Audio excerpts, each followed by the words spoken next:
삼일째 하나님이 우리와 함께 하심을 실제로 체험하고 누리는 시간, 가장 행복한 시간, 세상 그 어떤 것보다도 영광스러운 시간, 이 시간 정말로 우리가 행복하고 즐거워하고 감사하고, 그래서 하나님 앞에 진정한 예배와 찬양을 드리는 시간. 그러면서 오늘 우리에게 하나님이 주시는 음성, 내게 주시는 메시지, 내게 주시는 진정한 하나님의 능력 체험하는 중요한 시간이 되도록 우리 시간 함께 기도하겠습니다. 우리 아버지, 오늘 불러 예배케 하시니 감사를 드립니다. 보좌와 권세와 그 영광으로 우리 가운데 지금 충만케 하소서. 그 응답을 풍성하게 누리는 우리 사랑하는 성도들, 이 시간 최고의 행복한 시간이고 가장 영광스러운 시간이고 일생일대의 가장 중요한 시간임을 체험하고 누리는 저희들이 되게 하여 주옵소서. 오늘도 하나님은 우리를 사랑하사 응답하실 말씀을 주시고 메시지를 주시고 우리를 재창조하며 새롭게 하는 은총을 주시니 감사를 드립니다. 우리 온 교회와 성도들 일어나 빛을 발할 정도로 하나님의 권능받는 자들이 되어지게 하시옵시며, 저 땅끝까지 증인될 만큼 증거를 가지는 자들이 되어지게 하여 주옵소서. 주 예수 그리스도 이름으로 기도하옵나이다. 아멘.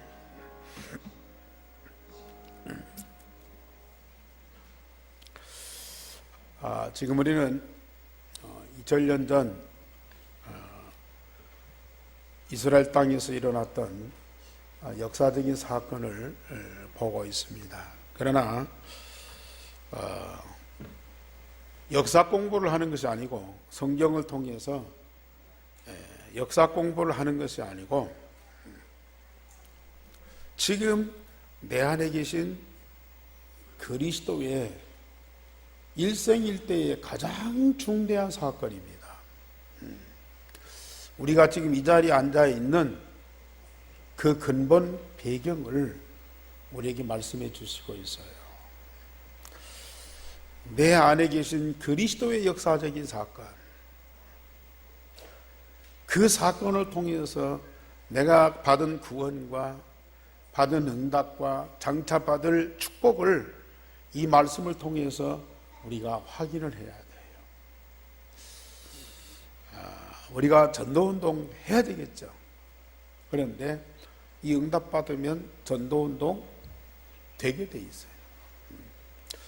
정말 이 축복의 사실을 날마다 삶 속에서 체험하고 누리면 내 안에 계신 그리스도의 산 증거를 가진 증인으로 세워질 수밖에 없어요. 우리는 얼마만큼 증거를 가진 전도자여야 되느냐? 저 땅끝까지 유대인에게 증거할 만큼 증거를 가진 복음의 사람이 되어야 돼요. 저는 확신합니다. 하나님이 저와 우리 교회에 그 응답 주실 걸 확신합니다. 왜? 하나님 우리에게 이면 계약을 주셨고요. 그걸 하나님이 시간표 따라서 반드시 성취하실 때인데, 그 응답을 누구에게 주시느냐? 바로 여러분들에게 하나님은 주실 수밖에 없어요. 여러분들이 마음에 그릇을 준비하고 믿음으로 기다리면 하나님은 어김없이 주십니다. 오늘 누가복음 통해서 십자가 부활의 역사적인 사건, 가장 중요한 사건, 그 사건 현장 속으로 우리가 가고요, 그 현장이 우리 안에서 사실적으로 체험되고요, 그런 응답을 누리는 저와 여러분들은 얼마만큼 행복한 사람인지 오늘 체험하면서 하나님께 감사하시기 바랍니다. 세상을 사는 것으로 자신과 모든 인류에게 죄와 저주가 되는 사람이 있어요. 반대로 죽었는데 그 죽음으로 인해서 큰 의를 이루고 많은 사람의 생명을 살리고 축복받게 하는 자가 있어요. 살았는데 죄와 저주를 가져다 두고 죽었는데 생명과 축복을 얻게 하고, 그래서 로마서 5장에는 아담 한 사람으로 온 세상에 죄가 들어왔다. 그런데 예수 한 사람으로 세상의 모든 죄가 해결됐다. 아담이 이 땅에 살았는데 죄와 저주가 오고, 예수는 십자가에 죽었는데 생명과 축복이 오고, 누군가 이 세상의 죄를 해결하지 않으면 세상은 죄 때문에 저주를 받고 멸망받게 돼 있어요. 로마서 6장 23절에 사람의 욕심이 죄를 낳고 죄가 잉태한 즉 사망을 낳는다.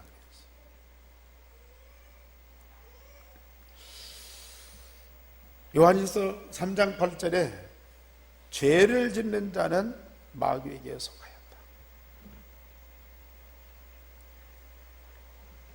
그 죄가 어디에서 오느냐? 마귀에게서 온다. 물론 사람끼리 서로 뭐 얘기하다가, 서로 거래하다가, 뭐 사업하다가 서로 트러블이 생겨서 뭐 싸우고 죄를 짓고 뭐 그럴 수도 있어요. 사람끼리 해결하면 되겠지 않습니까? 그런데 근본 죄는 사단에게서 온다. 이게 무서워요. 그리고 그 죄를 짓는 자는 영원히 그 마귀의 운명 속에 빠져들어간다. 이게 문제예요. 더 큰 문제는 로마서 3장 20절에 의인은 없나니 한 사람도 없다는 얘기입니다. 혹 예외일 수 있는 사람, 혹 그 함정 속에 안 빠져들고 자유롭게 살 수 있는 사람이 있다면 좋겠는데 한 사람도 없다.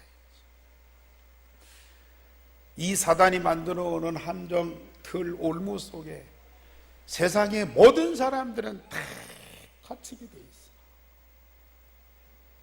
있어. 어느 누구도 여기에서 자유로운 사람은 한 사람도 없다. 그게 문제죠. 누군가는 이 세상에 죄를 해결해야 되고요,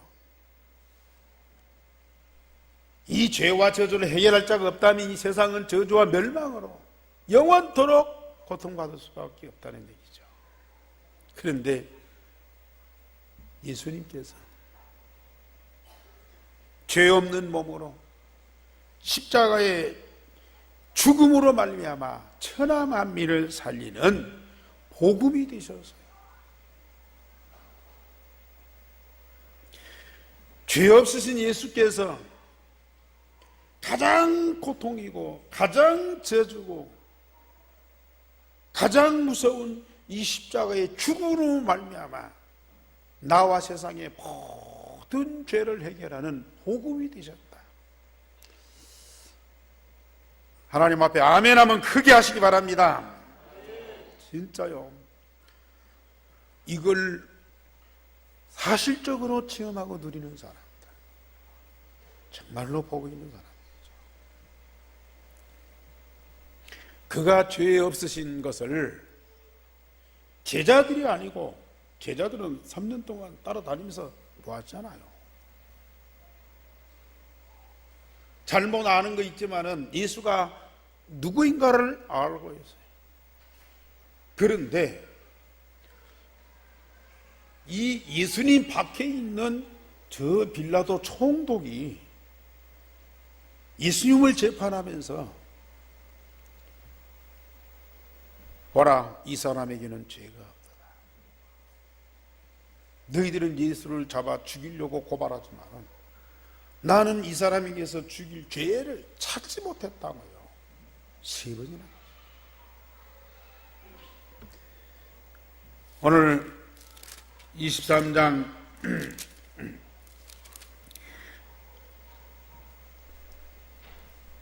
4절 말씀입니다. 우리 제목 다 같이 시작. 보라, 이 사람에게는 죄가 없도다. 빌라도의 고백이 아닌 여러분들의 진정한 고백이 돼야 돼요. 아무도 죄를 찾지 못하는데 그분은 죄 때문에 죽었어요. 이게 중요한 거죠. 어느 누구도 예수님에게 죄를 찾지 못했는데 그분은 죄 때문에 죽었다니까요. 이 엄청난 사건을 사실로 여러분들이 알고 사실로 믿고 고백하지 않으면 예수님이 해결에 있어서 모든 문제를 해결받는 그 구원의 축복이 없다는 얘기거든요. 그냥 우리는 믿으니까, 신앙생활 하니까 예수님이 우리 죄를 해결하시고 우리는 구원받았어, 감사하지. 물론 그렇게만 고백해도 여러분들은 축복입니다. 그러나 이게 얼마나 나와 인류의 가장 중대한 사건인지, 보라, 이 사람에게는 죄가 없도다 선언했는데 그 사람은 십자가에 못 박아 죽여야 하는 이 중대한 역사적인 사건, 이게요 2000년 전의 역사적인 사건이 아니고 지금 나와 나의 현장에서 사실적으로 보여지고 그게 내 입에서 진정한 마음으로 고백되는 그 고백이 있는 사람들, 얼마나 감사하고 얼마나 축복이죠. 저처럼 예수님은 이스라엘의 최고의 법정에서 재판을 받았어요. 몇 사람 얼렁뚱땅 해가지고 예수님 이거 없애버리자, 그래서 예수님 십자가가 죽은 거 아니에요. 저처럼 먼저 이스라엘 장로들과 대제사장들, 서기관들이 모인 공회라고 그래서요. 여기 공회다. 사도행전에서는 사내들인 공회다. 유대인의 종교 재판으로서 종교 지도자들이 모인 가장 권위 있는 재판입니다. 두 번째로는 로마 가이사 황제의 총독인 빌라도에 의해서 2번이나 재판을 받았어요. 당시 최대 강국 로마의 총독인 빌라도의 재판은 로마 황제 가이사 앞에서 재판받는 것이나 다름없어요. 그리고 세 번째는 갈릴리 지역의 분봉왕 헤롯에게 재판을 받았어요. 이 헤롯은 예수님이 그 활동하던 주로 갈릴리 그 지역의 왕입니다. 지금 말하면 도지사나 거의 비슷한 그런 직책이죠.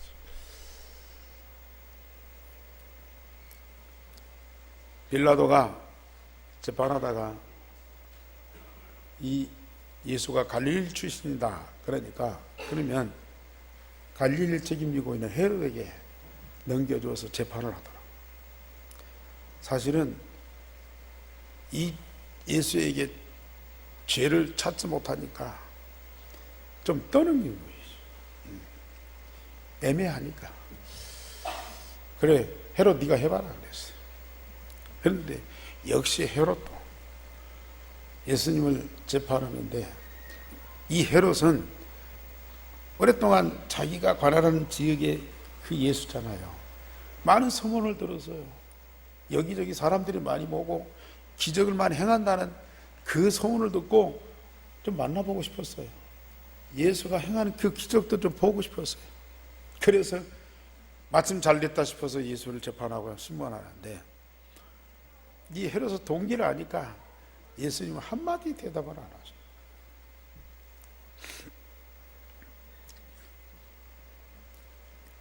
예수님은 그냥 이상한 사람들이 어떤 일당에 의해서 한쪽에서 그냥 죽는 죽음이 아니고요, 당시 종교, 사회, 국가가 총동원되어서 공식적이고 역사적인 재판을 받고 죽으셨어요. 그러니 예수님의 죽음을 아무도 부인할 자가 없는 거예요. 특별히 빌라도가, 또 헤롯이, 여기 성경에 분명히 말씀하셨어요. 헤롯과 빌라도가 전에는 원수였으나 당일에는 서로 친구가 되니라 그랬어요. 12절 말씀. 물론 종독이 전체를 관할하고 헤롯은 갈릴리 지역을 관할하는 왕이지만은 이게 서로 차등이 있고 계급이 있는데, 그러나 정치적인 관계. 자, 분봉왕도 누가 임명해요? 헤롯 왕, 가이사 황제가 임명. 빌라도도 총독도 가이사 황제가. 그러니까 황제와 서로 그 연관이 있는 정치인들이기 때문에 서로 알력이 있는 거예요. 정치적으로 서로 이 대적 관계에 있는 거예요. 그런데 예수님 재판하는 일에는 서로 친구가 됐다. 빌라도가 헤롯, 네가 한번 해봐라. 헤롯은 재판하다가 잘 안 되니까 이 총독한테 보내. 그래서 예수님은 그 나라 그 당시에요, 최고의 법정에서 공식적인 재판을 받았어요. 그러니 예수님의 죽음은 역사적인 죽음이다. 예수님이 만인의 죄를 담당하고 십자가에 죽어야 하는 그 죽음이 얼마나 중요한 죽음인 것을 만천하에 알게 하신 거예요. 두 번째로, 그러나 아무도 예수를 죄인으로 정죄하지 못했습니다. 많은 무리들이 예수가 백성을 미혹하고 가이사에게 세금 바치는 것을 금하고 자칭 왕 그리스도라고 하였다고 고발을 했어요. 오늘 2절 말씀에, 우리 2절 말씀 다 같이 한번 보십시다. 시작. 고발하여 이르되 우리가 이 사람을 보매 우리 백성을 미혹하고 가이사에게 세금 바치는 것을 금하며 자칭 왕 그리스도라 하더이다 했습니다.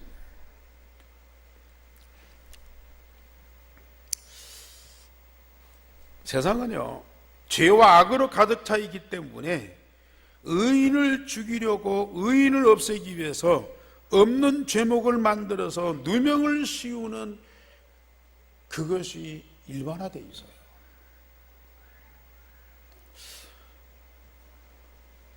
자, 제자들만이 아니고 이스라엘 모든 백성은 다 알고 있어요. 사실 예수님을 고발하고 죽이려고 하는 사람들 다 알고 있어요. 그러나 예수를 죽일 방도를 찾다가 보니까 그런 죄목을 만들어서 뒤집어 씌우는 거죠.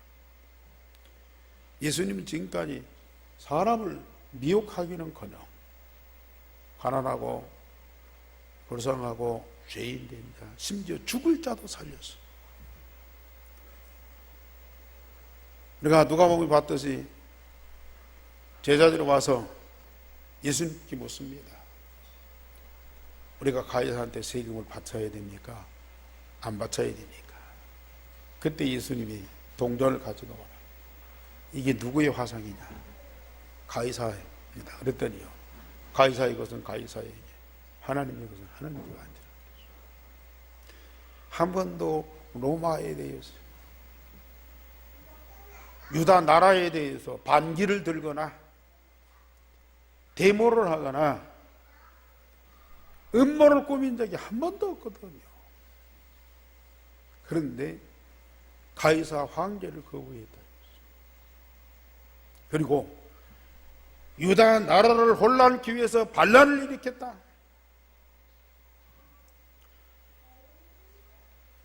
그리고 자신을 유대인의 왕이라, 왕 그리스도라 했다고 그랬어요. 예수님은 만왕의 왕이지만 한 번도 자신을 왕이라고 한 적이 없어요. 오히려 백성을 섬겼죠.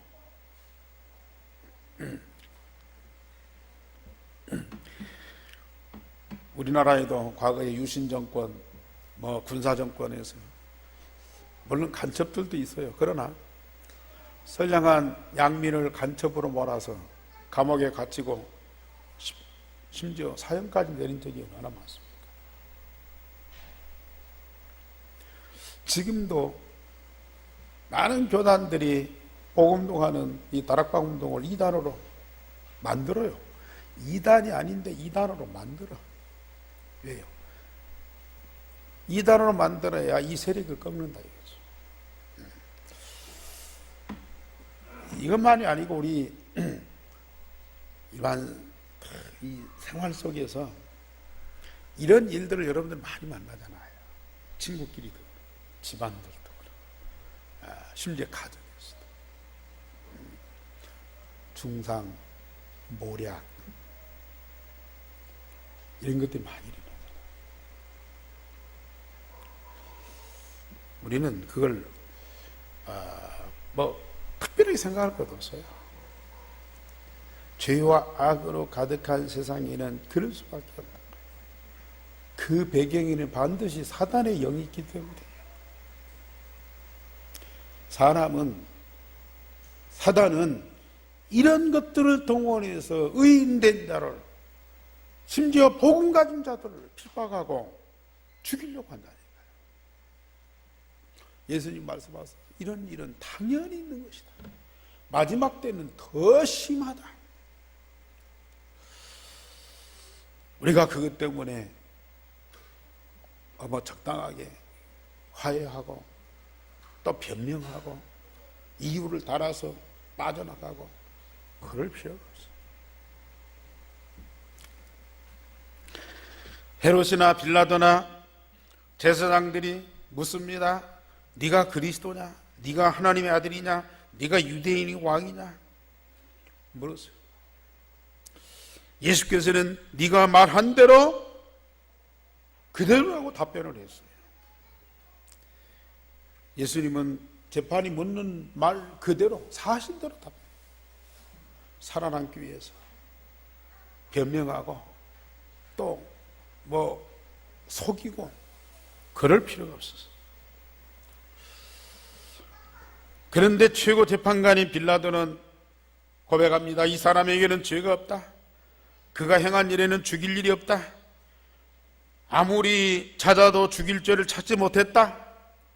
3번이나 선언을 했어요.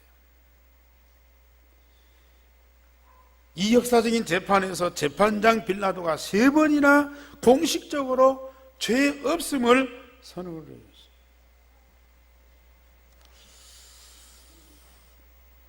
이건 당연한 거 아닙니까? 아무리 악한 재판관이라도요, 조금만 대화하고 조금만 깊이 들어가면 그 속에 있는 중심이 나오는 거예요. 아무리 옆에서 떠들고 난리를 쳐도요, 벌써 그 사람의 모습이나 이 태도에서 풍기는 거 있잖아요. 우리 복음가진자들은요, 이런 누명도 쓰고 핍박도 받고 또 많은 고통을 겪을 때도 있어요. 그러나 우리는 굳이 그 자리를 피하려고 할 필요도 없고요, 변명할 필요도 없어요. 또 사람을 설득해가지고 그 사람을 이해시킬 필요가 없어요. 있는 그대로 사실대로 고백해요. 우리가 믿고 있는 그 사실대로 고백을 해요. 내가 가진 그대로 사실대로, 혹 내가 실수하고 죄를 지었다 할지라도 굳이 그것을 피할 이유가 없다니까요. 죄를 지었으면 벌을 받으세요. 지금 국정농단이니 적폐니 해가지고 얼마나 많은 사람들이 그 비리와 과거의 행적들이 드러나고 있습니다. 그게 많은 증거들이 나타나고 수많은 증인들이 일어나고 심지어 가장 측근, 가장 이 직계 그 참모들이 다 얘기하는데도 본인들은 아니다고 그래요. 자, 그게 사람의 마음이었습니다. 이게 사단의 마음이지. 사단이 여기 다 들어가면요, 그럴 수밖에 없어요. 사단은 끝까지 자기 죄를 인정치 않아요. 자기 죄를 알면서도 회개할 줄을 몰라요. 그렇기 때문에 결국은 망하는 거예요. 아무리 베드로같이 예수님을 부인하고 저주하고 모른다고 할지라도 통곡하면서 회개하면 되거든요. 그런데 사단의 영이 딱 들어가 있으면요, 절대로 회개가 없어요. 돌이킬 수가 없어요. 자꾸 변명하든지 책임을 전가하든지 아니면 그들을 피하려고 하죠.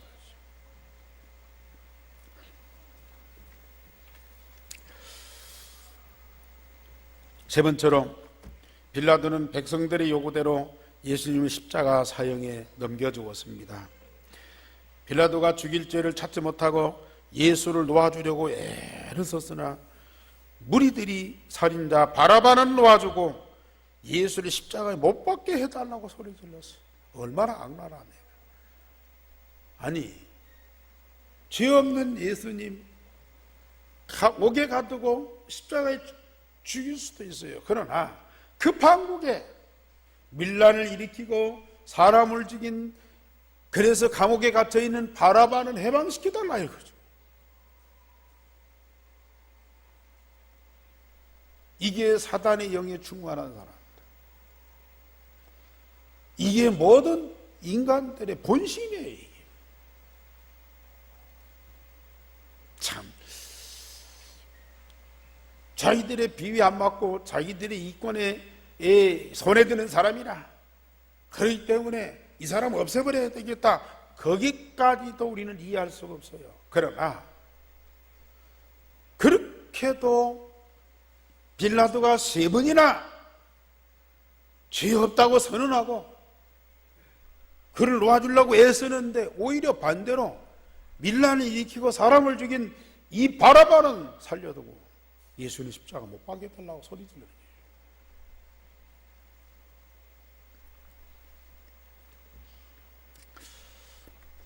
창세기 3장에 나중심, 6장에 물질중심, 11장에 성공중심하는 사람과 세상은 그것과 다른 것을 용납할 수가 없는 것이죠. 빌립보 2장 9절에 그리스도인 전도자는 지극히 선한 것을 분별하는 사람이라고 그랬어요. 지극히 선한 것. 그게 뭐겠습니까? 간단하고 쉬워요. 돈 가지고 멸망할 사람을 살리는 거예요. 죄와 저주 때문에 멸망할 사람을 살려내는 것이, 복음 가지고 살려내는 것이, 그게 지극히 선한 것이고 하나님의 뜻이에요. 그러지는 못할 망정 일반적인 선악도 구별을 못해요. 물론 사회든지 국가든지 법이 있어요. 법대로 하면 선한 것이고 법대로 안 하면 악한 것이겠죠. 그러나 그 법의 잣대만 이 기준이 왔다 갔다 하잖아. 일반적인 선악을 분별할 수 있는 그러한 지혜만이라도 있으면 좋은데요, 그것도 없어요. 사람들한테 그걸 요구한다, 그건 정말 산에 가서 물고기를 구하는 것과 똑같아요.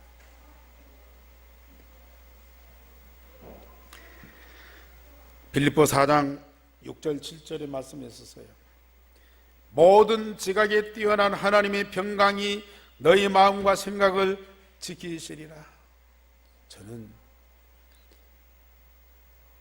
이 말씀이요, 억천만금을 얻은 것보다 더 큰 축복이에요. 내 마음 생각. 누가요? 모든 지각에 뛰어난 하나님의 평강. 다시 말하면 하나님의 지각과 하나님의 평강이 내 마음과 생각을 지키죠. 이보다 더 큰 응답이 없어요. 뭐 어려울 때에, 또 문제 있을 때에, 또 걱정스러운 일이 있을 때에 염려하지 말고 하나님께 기도하라고 그랬어요. 감사함으로 기도하라고 그랬어요. 그러면 주시는 응답이 뭐냐? 걱정 없어요?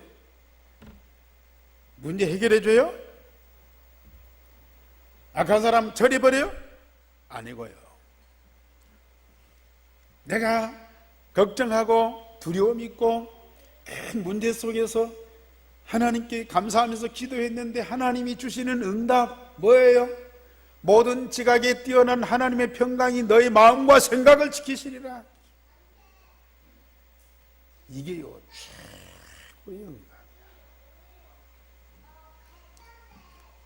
하나님의 지각이 나의 생각, 하나님이 주시는 평안이 내 마음에 가득해 보세요.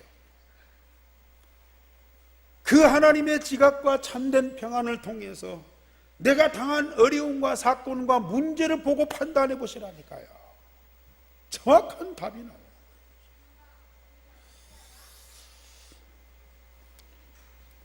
우리 예한교회 성도님들은 보통 사람들이 아닙니다. 상식적인 사람만 돼도 참 대단한 사람이에요. 왜냐? 요새는 상식 이하의 사람, 지금 여기 유대인들, 대제사장들, 장로들, 서기관들,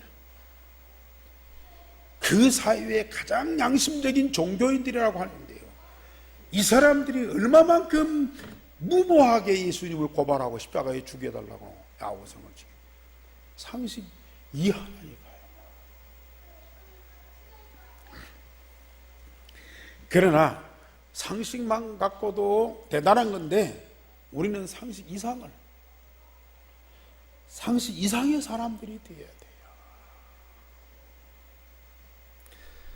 우리가 복음 갖고 구원받으며 성령으로 하나님과 함께하고 말씀 응답을 계속 받아보세요. 요새 말씀하는 영적 서밋, 최고의 정상의 사람이 된다니까. 기능 서밋, 문화 서밋 될 수밖에 없다니까요. 영적인 리더 될 수밖에 없다니까요. 자신이, 여러분들의 가정이, 여러분들의 직장이, 이 국가와 사회가 누구의 중심으로 모이느냐 말이에요. 누가 이 민족과 이 사회를 끌어가느냐 말이에요. 아무리 이런 사람들이 예수님을 모함하고 중상하고 십자가에 처형하고 그래도요, 결국은 역사는 누구의 것입니까? 역사의 주인공이신 그리스도입니다. 죄의 정죄를 받고 십자가에 죽어서 사라지는 것 같은데요, 결국은 부활하신 그리스도에 통해서 모든 인류가 새롭게 창조받는 거예요.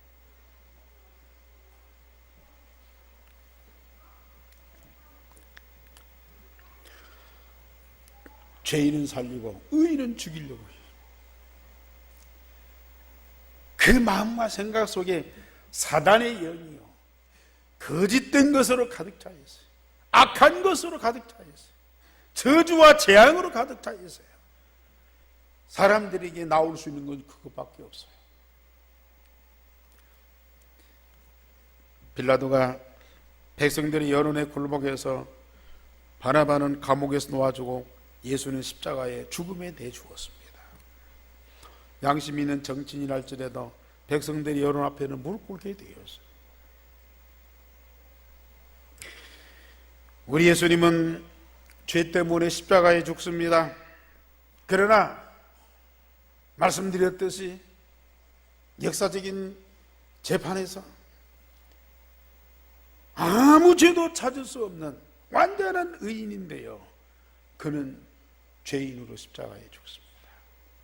다음 주에 말씀드리겠지만 그 십자가의 죽음은 최악의 죽음이에요. 최고의 처형입니다. 왜 예수님이 그 일을 당해야 되는가? 죄 때문에요. 당신의 죄가 아닙니다. 만인류의 죄, 곧 나의 죄 때문에 나의 죄를 대신 담당하여 스스로 희생의 제물로 십자가에 죽으셨어요. 마가복음 10장 40절, 그리스도는 대속물로 희생의 제물이 되셨다. 예수님이 세상에 오신 이유가 살기 위해서가 아닙니다. 만인을 위하여 죽으시기 위해서 오셨어요. 말씀드렸듯이 바라바 같은 그런 악인도 다른 사람은 죽이면서도 자기는 안 죽으려고 무참하게 총을 쏘아서 사람들을 그렇게 많이 죽여놓고도 자기는 안 죽으려고. 그게 사람의 본능입니다.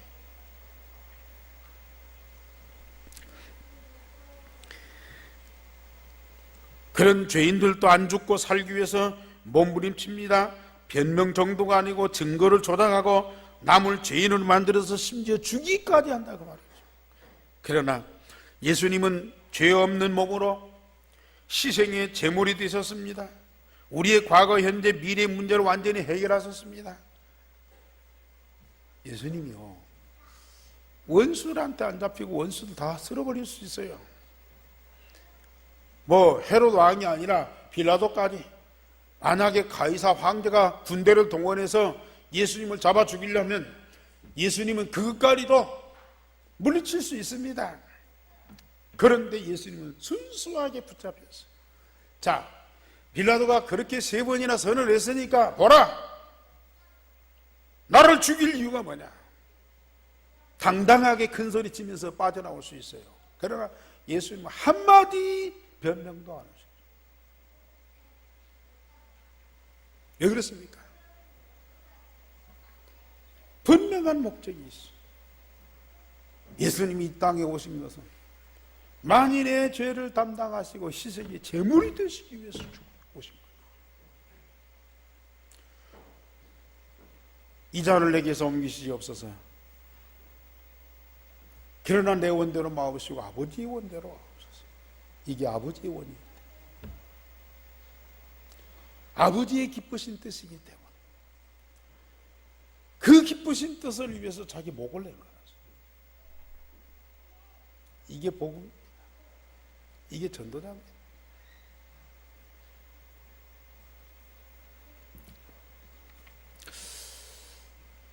이 말씀을 우리는 얼마나 많이 봤습니까?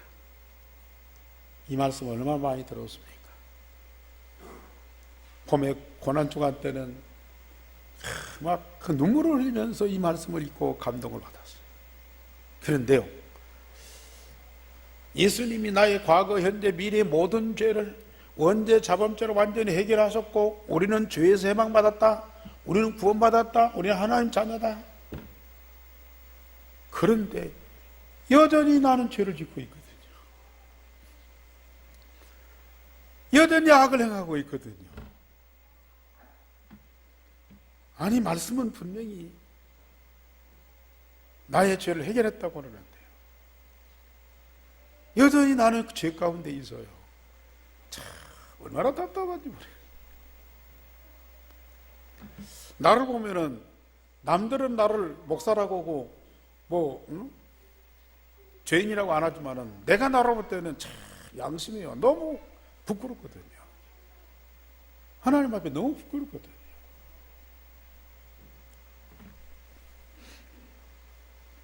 그저께 어떤 장로님 만났는데 저 기도를 열심히 하고 성경도 많이 읽는데요, 늘 마음에 걸리는 그게 있어요. 하나님 앞에 참 부끄럽고 죄송한 그게 늘 마음에 걸려갖고 기도할 때마다 너무 힘들다. 뭐 이 자리에서 그 내용 고백을 안 하겠습니다만 그러네 그랬죠. 그건 하나님 주권이 있는 것이죠. 장로님이 책임질 일이 아닙니다. 그래서 그게 뭐 잘못이 없다는 얘기는 아니고 잘못이 있는데도요. 그 하나님 주권 속에서. 그리고 그걸 통해서 뭔가 중요한 것을 발견해야지 그 하나 문제 때문에 묶여갖고 늘 괴로워하고 힘들면 안 됩니다. 이런 과정을 통해서 중요한 하나님의 계획 발견하세요. 그랬더니 막 얼굴이 확 달라져.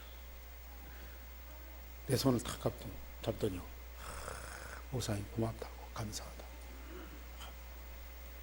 자기가 이제 마음이 응어리가 풀렸다. 많은 분들이 그렇습니다.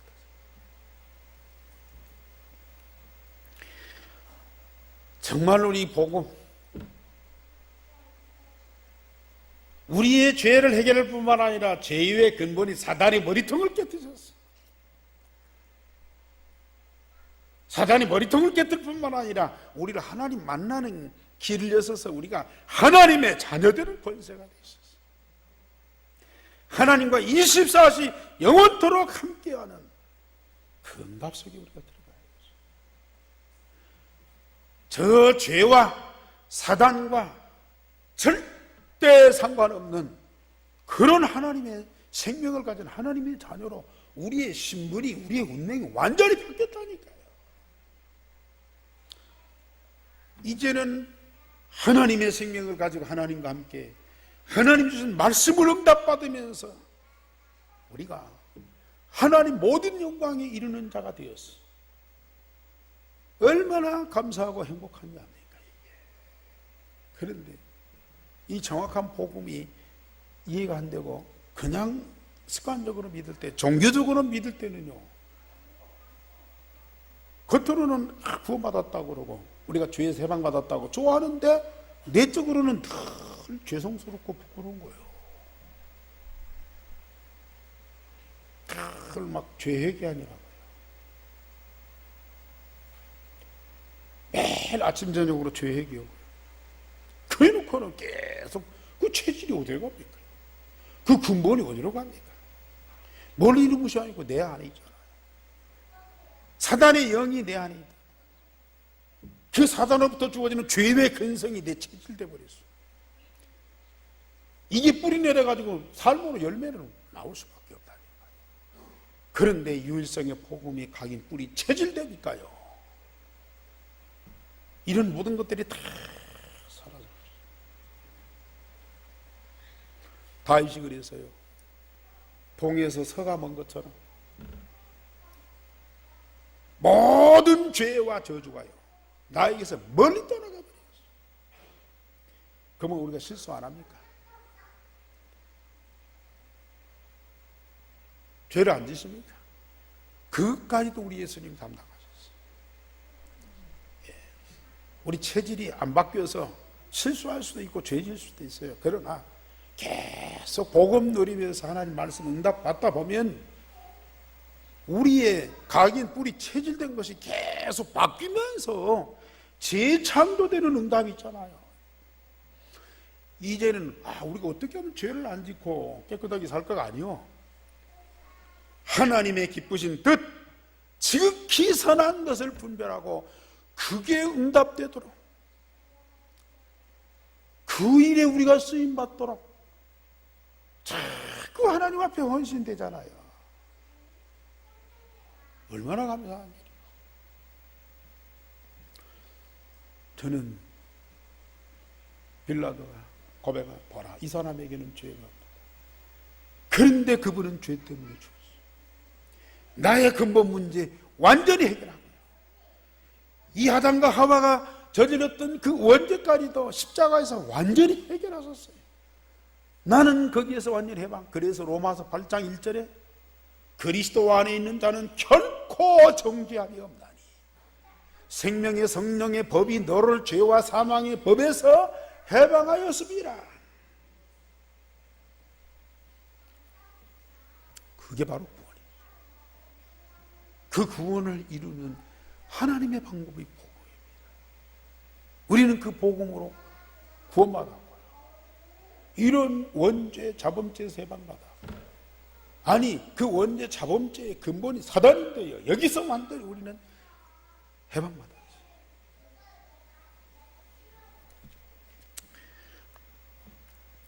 결론적으로 말씀드립니다. 의인을 위하여 죽는 자가 있어도 죄인을 위하여 죽는 자는 오직 예수 그리스도밖에 없다. 로마서 5장 8절에 말씀하셨습니다. 우리가 아직 죄인 되었을 때, 우리가 아직 원수 되었을 때, 우리가 아직 경건치 않은 그런 상태에 있는데 그 나를 위해서 예수님이 십자가에 죽으셨어요. 나를 생각해 보세요. 내가 누굽니까? 예수님 십자가의 죽음으로 말미암아 구원받은 나예요.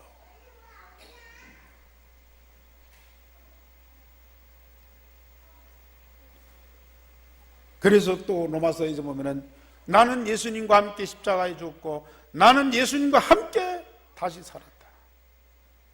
예수님과 함께 죽고 예수님과 함께 산다. 그래서 예수님과 우리는 하나예요. 완벽한 방법으로 완전한 구원을 이루셨어요. 다른 사람 생각할 거 없어요. 나를 보세요. 내가 누군지.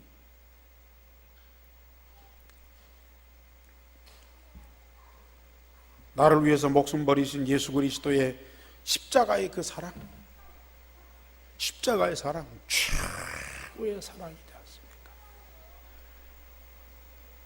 그 사랑으로 나를 구원하셨어요. 그 십자가의 사랑이 나를 구원했다니까요. 그 사랑으로 구원받은 우리는 그 십자가의 사랑을 내 마음에서, 내 영혼 속에, 내 몸 속에서 날마다 체험하면서 누리셔야 돼요. 예수님 사랑 한번 하고 우리를 구원시켜놓고 가버리셨습니까? 그리고 지금은 무관심하고 아무 상관이 없습니까? 그 사랑으로 십자가에 죽으시고 나를 구원하신 그 주님이 내 안에 계시면서 지금 그 사랑으로 나와 함께 하시니 조금만 집중해서 하나님께 기도해 보세요. 내 안에 계신 각인된 그리스도가 체험되면서 그 그리스도의 십자가의 사랑이 내게요 충만하게 느껴지는